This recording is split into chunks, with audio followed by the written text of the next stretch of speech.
So it's more a matter of how far are we able to detect mycotoxin, but we believe that mycotoxin are really present in most part of the crops. And most of the time, you do not only find one, but you find 2, 3, 4, or even more mycotoxin in the ingredients. So yes, mycotoxin, the prevalence of mycotoxin is important worldwide. And on the next slide, we will see what is causing the presence of mycotoxin, or what is the influencing factors that will make a mycotoxin grow or make a mycotoxin be present or not. The interesting thing is that looking at these 6 main mycotoxins, you see that the ideal condition for their development is really different. Aflatoxin will be more developing when you have a hot temperature or warm, let's say warm temperature, and high humidity or high grain moisture. And as in the introduction, as Nidhi mentioned, with the rainy season coming to India and the temperature that you have, that will be the ideal condition for aflatoxin development. Then you see other mycotoxin, fumonisin. It's also developing when there is a warm temperature. This is more a field mycotoxin. But then if you look, for example, at DON, so deoxynivalenol, this is more cold and wet weather developing mycotoxin. So you see, depending on the condition, depending on the areas, depending on the countries, the region, the season, you may have different development of mycotoxin. So it's fairly hard to really predict the presence of mycotoxin, but there are some key indicators that will tell us that there will be a high prevalence or not of mycotoxins. But still, it's important to measure, to analyze, to really understand and measure that mycotoxin pressure. On the next slide, you will see that mycotoxin level the mycotoxin which are ingested are impacted by many factors throughout the entire chain. So when you want to understand when the mycotoxin occur, you need to look at, of course, the crop at the crop level, and their presence. The presence of mycotoxin will depend on the crop sensitivity, if you have crop rotation, tillage or no tillage. Then it depends on the temperature. What's the moisture? It depends on the damage on the kernel, so that can be caused by insect or birds.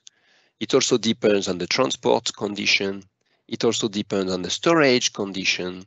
So in the end, it's fairly hard to really act on all these aspects. So again, we really believe that to mitigate the risk, it's important to understand the mycotoxin presence by a good analysis and then a good mitigation strategy. So then how do we understand the risk? So on next slide, you will see that the risk is evaluated or is more or less important based on 3 important factors. The first is, of course, how much do we have mycotoxin in the diets? So if the animal has a long exposure time to a diet contaminated with mycotoxin, of course, the risk is increasing. If the concentration of mycotoxin in the diet is important, then of course the risk is higher.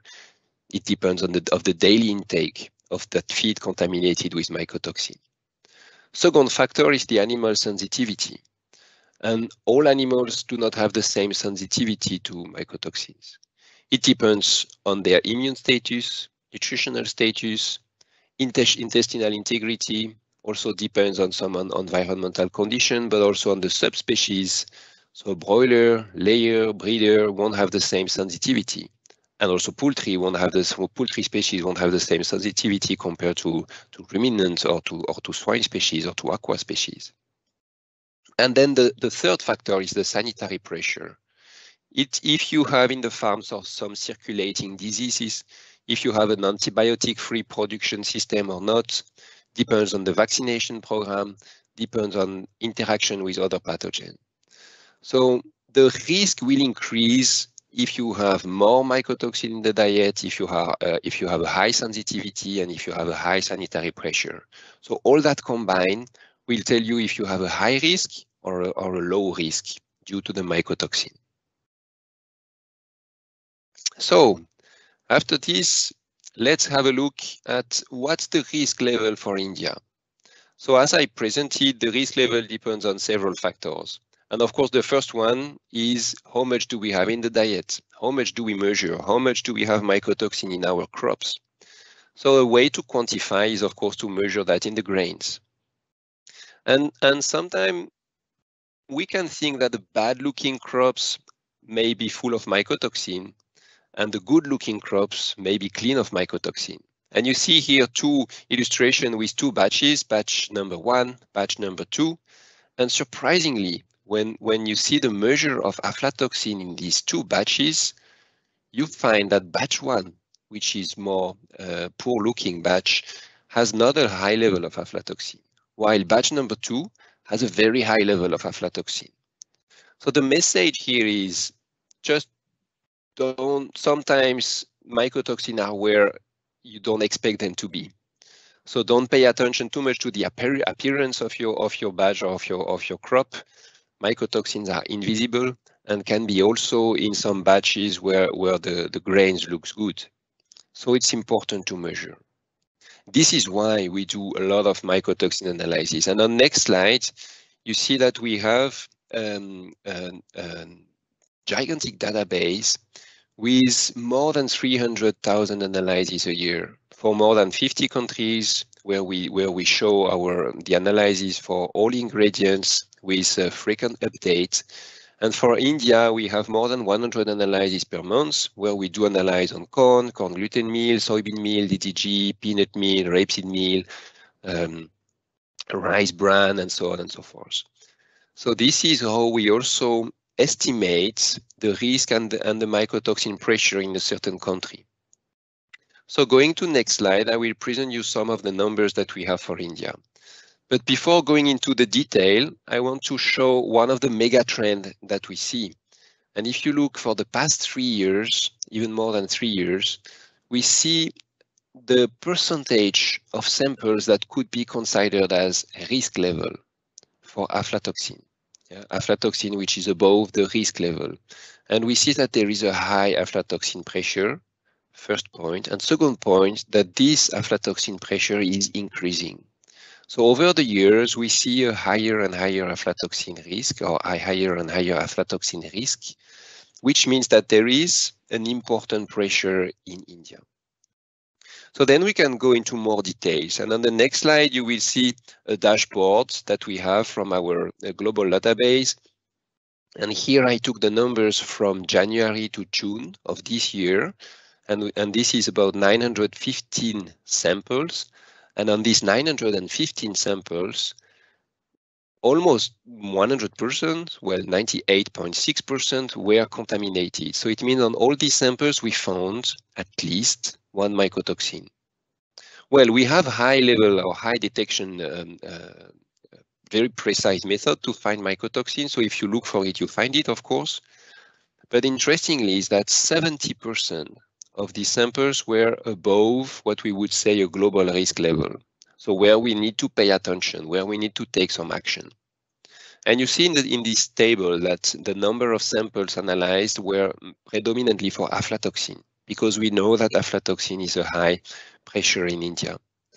And on these 836 samples for aflatoxin, we see that 833 were contaminated with aflatoxin, so extremely high loads, with 611 samples which were above what we would consider a risk level. An average contamination of 38 ppb, which is fairly important. And in some cases, extremely high levels, such as the maximum was 263. We have a few FUMO, OCRA, and T2 analyses, but here again, you can find more detail based on the different ingredients. So if we look at corn, you see some numbers in the table, okay, high aflatoxin contamination level. But I just want to catch the attention that one of the mostly contaminated ingredients is on the rice. It's on the rice bran. On the rice bran. Out of 569 samples, 517 were at level with fairly high risk level for aflatoxin, with an average contamination of 43 ppb. So that's where you see this red arrow showing that this is where you have a high risk in the ingredients. But we analyzed as well, of course, the oil seeds, so soybean, rape seeds, so on and so forth, where you also see some risk. So this is how we measure the prevalence of mycotoxin. But then once we know the prevalence, we can go on next slide, and based on this level of mycotoxin presence, we understand as well the risk that it is representing. And if you remember, depending on the species or the subspecies, the risk is not the same. If we look at the poultry, so the one in the middle, we see that T2, all the T2 analyses that were done are not showing levels which are presenting very high risk for the poultry species. And less than 10% of the analyses would be at risk for broiler, layer, and breeder. Aflatoxin, as you've understood, this represents a high risk. This is where we have had the highest percentage of risk level. So on the analysis we've done, 2/3 of the analyses of the samples analyzed would represent a risk level for the poultry. Ochratoxin is somehow a risk, with almost 1/3 of the samples analyzed that would present a risk for the poultry species. And for fumonisin, 1/4 of the samples analyzed would represent a risk for the poultry species. So based on this, the take-home message is, in India, major pressure is on aflatoxin, and then ochra and fumo have also to be considered for the poultry species. So next part of the presentation, you've heard me talking about risk and risk level, risk threshold. Well, how do we quantify that risk? So we know how much mycotoxin is in the diet, how much mycotoxin is in the feed, but how do we quantify the impact on the animal? So this is what you will see on the next slide.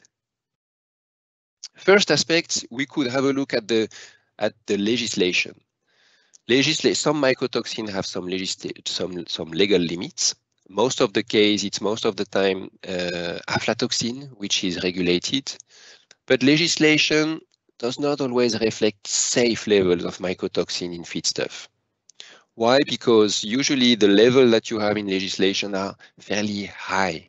And we know that at lower level, animals already are negatively affected and will already have health issues or will already have performance challenges.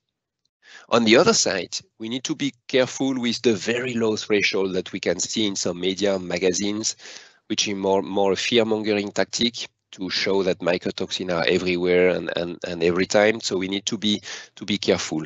So this is why we've been working at Cargill on realistic threshold levels based on the mycotoxin impact quantification work.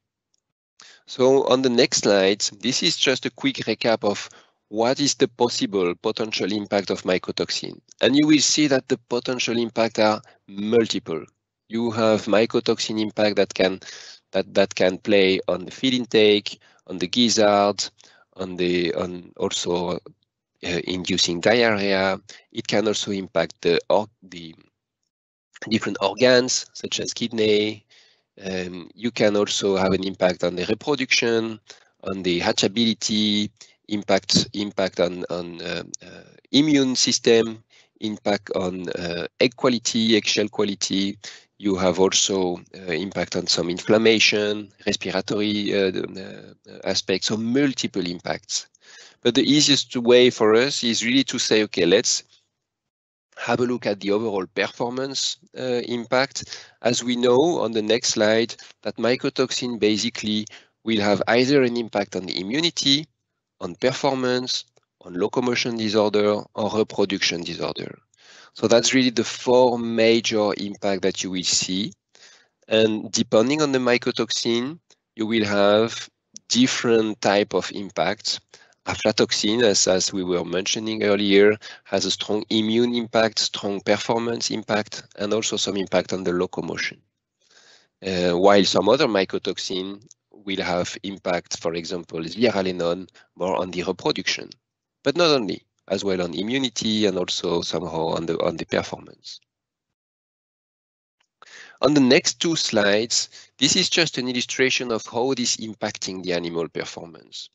So you see that in that trial, you have each bar is a group, and you see at the bottom of the graph the level of aflatoxin and the level of fumonisin in the diet. So the first one is with no mycotoxin. So you see the broiler weight at 41 days. And then you see when you have 50 ppb fumo, you decrease performance. And then if you have 200 ppb fumo, you decrease it even more. If you have 50 ppb afla, performance is also affected compared to the control. And the worst cases are when you have both fumo and afla in the diet. So you clearly see here that there is an additional effect when you have multiple contamination. You have additional effect or additional impact on the performance. On the next slide, it shows more or less the same impact, but more on the secretion of antibody titers, or showing that the mycotoxin may decrease the vaccination success. I will skip that slide for the sake of time, and we can go on the next slide, which shows how did we quantify, how did we evaluate the performance loss for the different mycotoxins.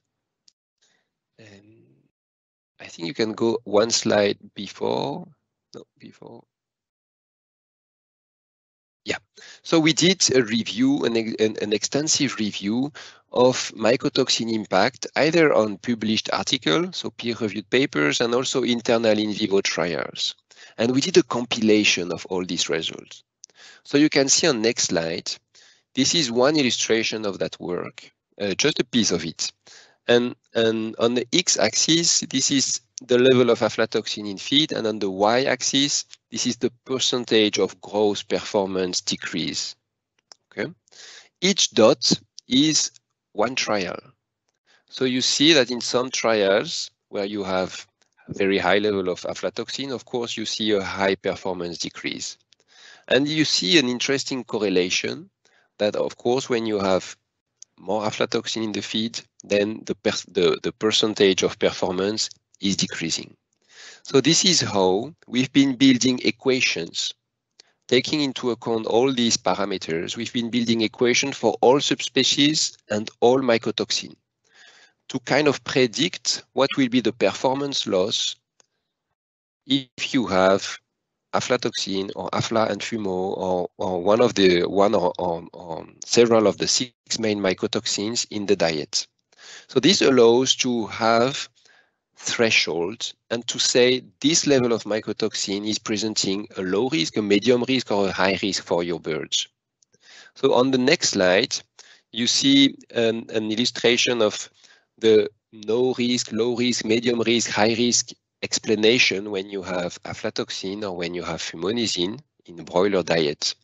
So you see aflatoxin on the left-hand side. We have threshold level or mycotoxin level for aflatoxin, which says below this level, you have what we would consider a no risk or very small risk.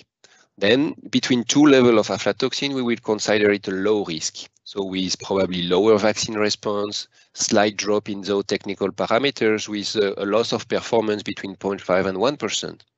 Then above a certain threshold, we will say, okay, this is medium risk threshold. And here you will start to see lower zootechnical parameters, bleeding in the muscle, and you may observe diarrhea, and you can expect a 1 to 2% decrease of performance. And above this threshold, you are considered to be at high risk level with serious performance loss, can be fatty liver issue, can have lower carcass quality, and you can expect more than 2% decrease of performance. So this is really how we quantify the level of the impact of mycotoxin.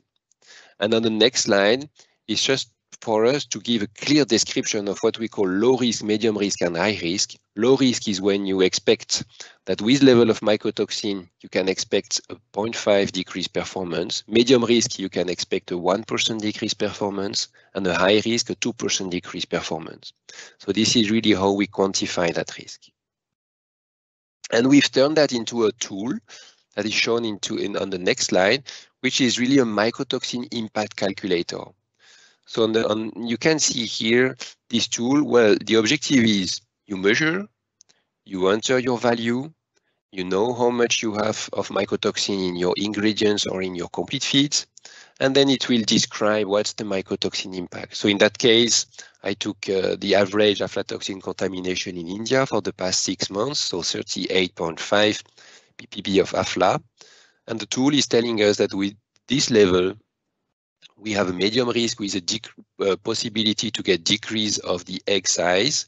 I took the layer as an illustration, with an increase of the cracked eggs, with risk to get some diarrhea, and also because we have fumonisin at 1000 ppb, we have a lower vaccine response and a decreased immunity. And then in that tool, you can enter numbers, and that will automatically calculate and estimate the economical loss that you may have because of that mycotoxin pressure. So that's really enabled to quantify and to know, is it important for me to mitigate that risk? In some occasion, the risk is very small, so no need to really have an expensive mitigation or anti-mycotoxin agent. But in some cases, like here in that example, the loss is very significant, so it's worth to look at an anti-mycotoxin product or a mycotoxin mitigation strategy. So what are these possible strategies? And this is the last part of the presentation. I will show how we can tackle that risk. Well, you have different solutions. If you remember, mycotoxin already appear in the field, so you may think about pre-harvest techniques. Okay, you depending on the plant breeding, if you do different crop rotations, if you do tillage or no tillage, well, you can have chemical and biological control. Post-harvest, there are some techniques that consist of having a controlled humidity, controlled temperature during storage, during transport, during production, physical treatments like sorting the grain, washing the grain, or even chemical treatments. But often, till today, we've not seen super satisfying technologies, and these technologies are not economically viable for our industry. So for us, this is really important to better anticipate the risk. So on the next slide, you see that, well, you can do analysis of the mycotoxin in the grain that you are receiving. You may have techniques like HPLC, which is super precise, which enable to test, one slide before, please. Yeah, you can test the feed, you can test the raw material. It's a bit expensive. You need to plan for $100 to $300 for each sample to get a result, a number for all the 6 mycotoxins. So that's precise, but a bit expensive, and it takes time. Then you have other techniques, which are more what we call on the next slide, which are more the rapid analysis, on-site analysis. You can test with ELISA, or you can test with a lateral flow device, LFT. It's either few hours for ELISA or few minutes for LFT. It's a bit less expensive, also a bit less precise, and most of the time it's only in the raw material that you can do analysis, not in the complete feed. But this is probably more affordable techniques, and this is how at Cargill we do most of our mycotoxin analysis in our feed mills, in all our operations. And then you've got another tool, which is, of course, taking benefit of this gigantic database that we have to understand where is the risk, where is the pressure. So this is what we call Notox Online, or this is how we build our surveys. So making benefit of all that data just to understand where is the risk and to understand where there is a need or an important need to put in place some mitigation product or some mitigation strategies. Talking about products, so that's on the next slide. You will find many type of products that we would call anti-mycotoxin agent, AMA, which are products that are added into the feed to decrease the bioavailability of the mycotoxin in the intestine of the animal. So that are products that will mitigate the detrimental effect of this mycotoxin once the feed is ingested. And you will find multiple types of anti-mycotoxin agent. You find technologies which are more adsorbing agents. An example of adsorbing agents are aluminosilicates, so specific types of clays. You can find glucomannan, so part of the yeast that have properties to bind mycotoxin. You can find charcoal, for example, that is also binding mycotoxin. Then you have what we call hepatic and intestinal protective agents. So that is more ingredients such as plant extract, essential oils, glucomannan as well, which are helping the animal to better detoxify himself against the mycotoxin. So that are boosting the liver, for example, or that are enabling the animal to better resist when there is a mycotoxin in the body. So that can have properties of detoxification or properties of improving immune system, or reducing the oxidative stress which is induced by mycotoxin. So that's the second type of family. And the third type of family is what we call the biotransforming agents. So that could be enzymes, microorganisms that are supposed to biotransform a mycotoxin. As far as we've been testing these technologies, they are, let's say, not ready yet, or not enough performing yet to be very efficient. So it's rather expensive technologies, and the efficacy is rather poor, either because these biotransforming agents that are existing on the market are not efficient enough, or because they are not stable enough, so they are not resisting against pelleting temperature, or they are not resistant during the time, or they do not resist when they are absorbed in the animal body. Or some may be dangerous because of the metabolites that they will create when degrading a mycotoxin. So let's say for Cargill, the two most important technologies are the two ones which are on the left, adsorbing agents and the hepatic and intestinal protective agents. On the next slide, you will see that, well, even though if you go with one category of technology, they are not all equal. And it's very important to have a good screening of this technology. You see example of, in this publication, example of different technologies, aluminosilicate, bentonite, clay, montmorillonite, glucomannan, so on and so forth, and how much they are able to absorb aflatoxin and zearalenone. And you see that even within the same type of family, so the gray bars, for example, aluminosilicate, bentonite, clay, montmorillonite, they are all clays.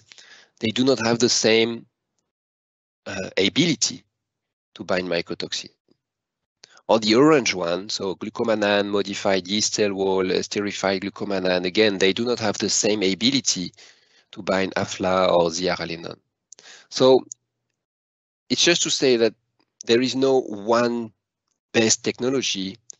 You need to find out in this category by screening, by testing among the technology, what is the best source, what is the best, what has the best property to really act against the mycotoxin.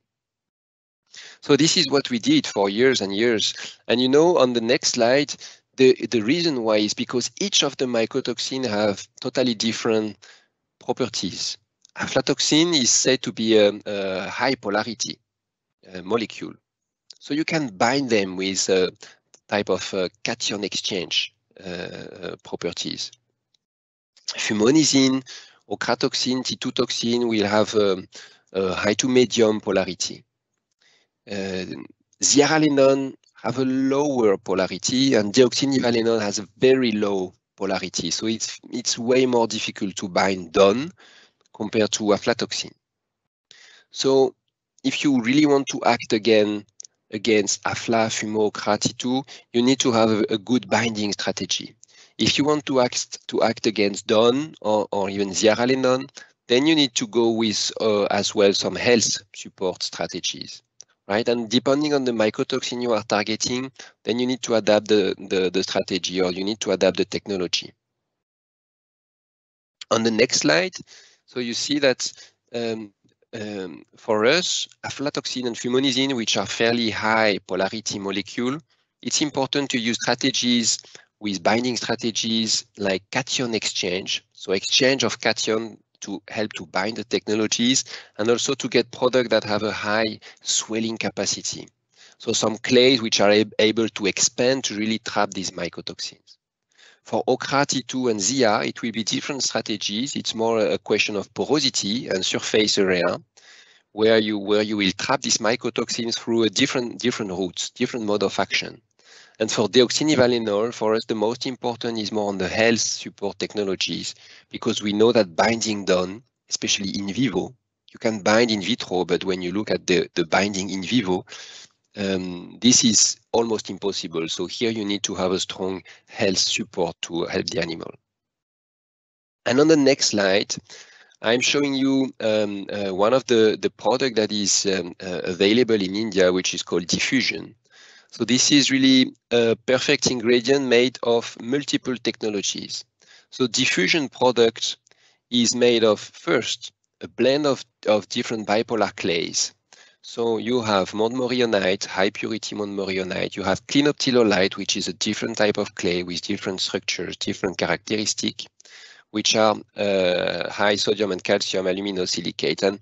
And these clays enable to have a strong cation exchange capacity, strong swelling capacity, but as well some porosity and good surface area to bind multiple polar mycotoxins. Then also there is a purified organic carbon.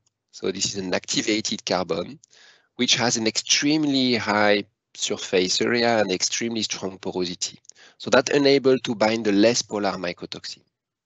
And then there is also in this diffusion complex some glucomannan, so more than 30% of glucomannan in that solution, which is having multiple properties, binding properties, but as well some strong health support properties, strong immune support properties to help the animal to fight against the mycotoxin stress.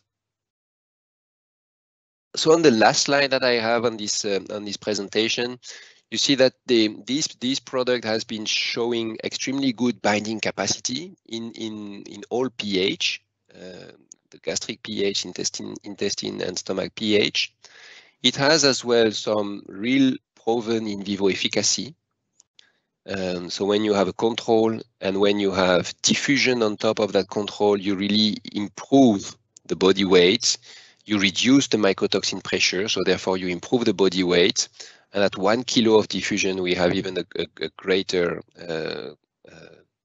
action against mycotoxin. So that's a complete protection against multiple mycotoxin. And it's a rather low inclusion rate. So it's very active ingredients, very powerful. So you just need 0.5 to 1 kilo per product to have a really strong effect. And then the technical dossier is extremely complete. We have proven in vitro and in vivo efficacy on single, multiple mycotoxin. The product is efficient at various pH. We have a strong dossier on the dose response, so really to prove that low dose is efficient against different loads of mycotoxin. It's also efficient on masked and emerging mycotoxin. We've not touched that topic too much, but that's to show that it's a very efficient product. It also binds endotoxin.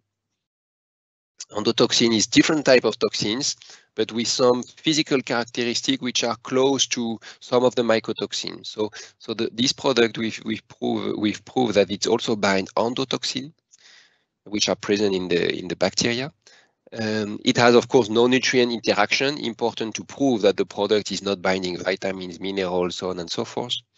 And it's super high ranking in comparison to some market reference. So if you want more detail about that product, really ask for the in-house technical dossier. We'll be happy to share that. So that was my last slide. And really, in a nutshell for us, well, mycotoxin presence in India, yes, we see that there is a high prevalence. We need to be careful with the high amount of aflatoxin, especially in the rainy season. The risk for the animal is also important, and we are able to quantify that and to say how much of the performance we may lose because of this mycotoxin pressure. And this is important to then get in place some mitigation strategies.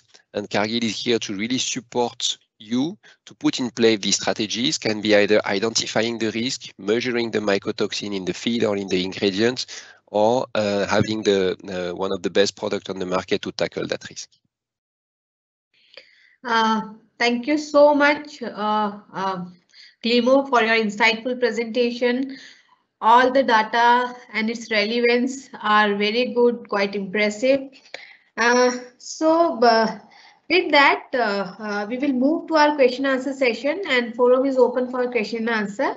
And during webinar also we have got few of the questions. The first question which I'm going to ask, it is related with a raw ingredient, the maize, which is a major contributor of aflatoxin in Indian scenario. The question is, maize grain physically looks fungus free, but ELISA shows high aflatoxin. What are the probable answer of this? Even we have also observed the maize grain looks quite clean, but when we analyze it, the aflatoxin level is quite high, maybe up to more than 100 ppb, because this is the major source, major contributor of aflatoxin in feed formulation. So what is your take on this? Yeah, and it's true that really mycotoxins are invisible. So even if you have a good looking corn, you may have mycotoxin on it, and mycotoxin, they stay. So even if you do not have the mold anymore, either because the grain has been washed or mixed, mycotoxin is still there. So it's super stable. Even if you heat, even if you grind, even if you try to wash, mycotoxin will remain. Even if you use an anti-mold product to avoid to get mold during the storage, it's not destroying the mycotoxin. So as soon as the mycotoxin is there, it's not going away. So even in clean grains, even in clean corn, you may have high amount of mycotoxin. So that's typically what I showed in the picture, where you have a poor looking batch and a good looking batch, and the good looking batch was the most contaminated with aflatoxin. So this is why we believe that it's important to measure, to analyze, because it's very difficult to predict just looking at the batch which one will be the most contaminated. Okay, all right. So here is our second question. Do mycotoxin binders have a negative effect on other feed additives in feed? Because they have capacity of binding. Even we have seen that it can bind the nutrients also. It depends on their CEC. So do mycotoxin binders have a negative effect on other feed additives in feed? And indeed, it's an important question. It's important to test that and to show that the binder that you put in your feed is not binding key nutrients. So this is really a basic of what you need to do when you use or when you sell a product. So at Cargill, we've really done all the tests to show that the product is not binding vitamins, mineral, medicine, even the pigments, because in some countries it's important to have a lot of pigments in the feed. So we've done all these tests in vitro and in vivo as well. And that's part of the screening exercise. When you screen your product or your anti-mycotoxin product, you need to make sure you select the one with the right size of the pores, with the right characteristic that will only bind mycotoxin and not bind larger molecules such as vitamins, for example, or minerals. So yeah, when you work with binding product, you need to ensure that it binds the right target and not the essential nutrients. Yeah, that's great and makes sense also, because otherwise if we are going to add toxin binder, it can affect the nutrient value of other ingredient as well, feed additive as well. So that's quite relevant. So next question here is, what is significance of sampling in mycotoxin analysis? Even though we are doing analysis, mycotoxin analysis in each and every ingredient, we advise them to do mycotoxin analysis. But do you feel that sampling is also have like important factor? The sampling method should be correct while doing mycotoxin analysis. Yeah, and this is one of the difficult points of the analysis. Sampling is usually the biggest source of error or misinterpretation of the result. because mycotoxins are developing in different hotspots. So you may take a sample in one place, then it's clean, perfect. But if you miss that hotspot, then you miss the mycotoxin contamination in the feed. So that's something which is not easy to do. There are different techniques. We can help our customers to have a good sampling plan. And we do a lot of sampling in Cargill to analyze our feeds. So yeah, this is an important question. If you don't do a proper sampling, then your interpretation on the data will be totally wrong. Okay. So sampling, or we can say, because mycotoxin produces at hot spot, so it will not be available equally available in the whole lot. So we should take extra precaution while doing sampling. Exactly. Yeah. So next question, given the evolving nature of mycotoxins and the shift in global mycotoxin occurrence, does it make sense today to only use mycotoxin binders? Isn't that strategy becoming outdated? So what's your Some technologies or some binders are maybe a bit old, but they are still very efficient. So it depends on which mycotoxin you want to target. As you see, aflatoxin is rather easy to bind, let's say, or simple to bind because it's very polar. So for this, you need a good binder. You've got multiple type of ingredients, clays, charcoal, yeast cell wall that can bind aflatoxin. But then you need to use of course, the most economically interesting one. Some other mycotoxins are more difficult to bind. So here you will need to use other technologies. And this is why in diffusion, we don't have only binder. We have different types of binders, but we also have this glucomannan complex to also help to boost the immune system and help the animal to do detoxification himself. So there are technologies which are different. But be careful with all the technologies that you can find. Some sounds very fancy, sounds very interesting on the paper, but fairly expensive in the end and maybe not that efficient. So today, yes, binding remains one of the core strategy to get rid of mycotoxin. Pay attention to which of the binding ingredients you are using, because some are good binders, some are terrible binders. So yeah, there are different technologies, and based on the mycotoxin which is targeted, you will need to use different types of technologies. Okay, thank you. That sounds great. Because we are running short of time, and I feel we can have one more question. So this is the last question for this webinar. What is relevance of Cargill Mycotoxin Survey? Like you have mentioned in your webinar that Cargill is analyzing 5 lakh samples since 1.5 years. So what is the relevance of Cargill Mycotoxin Survey? Well, today this survey is just the most important one that is that is available, and there is no other survey with so many data points. And as we were discussing about sampling before, it's important to have many data points, because you may have variability. So you need a lot of data points, many analyses, and Cargill is just the biggest survey worldwide with more than 300,000 analyses a year. So that's huge. So that makes the survey very powerful. You cannot get a good survey with just a few analyses. That's not relevant. That's not useful.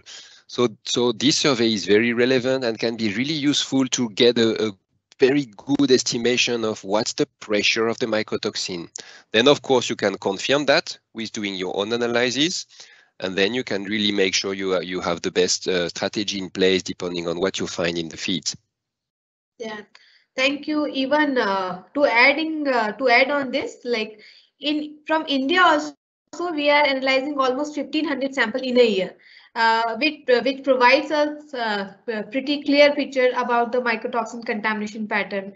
So, finally, thank you very much for your presentation, and I'll turn it over to Dr. Rajiv for concluding remarks and the thanks note. So over to you, Dr. Rajiv. Yeah.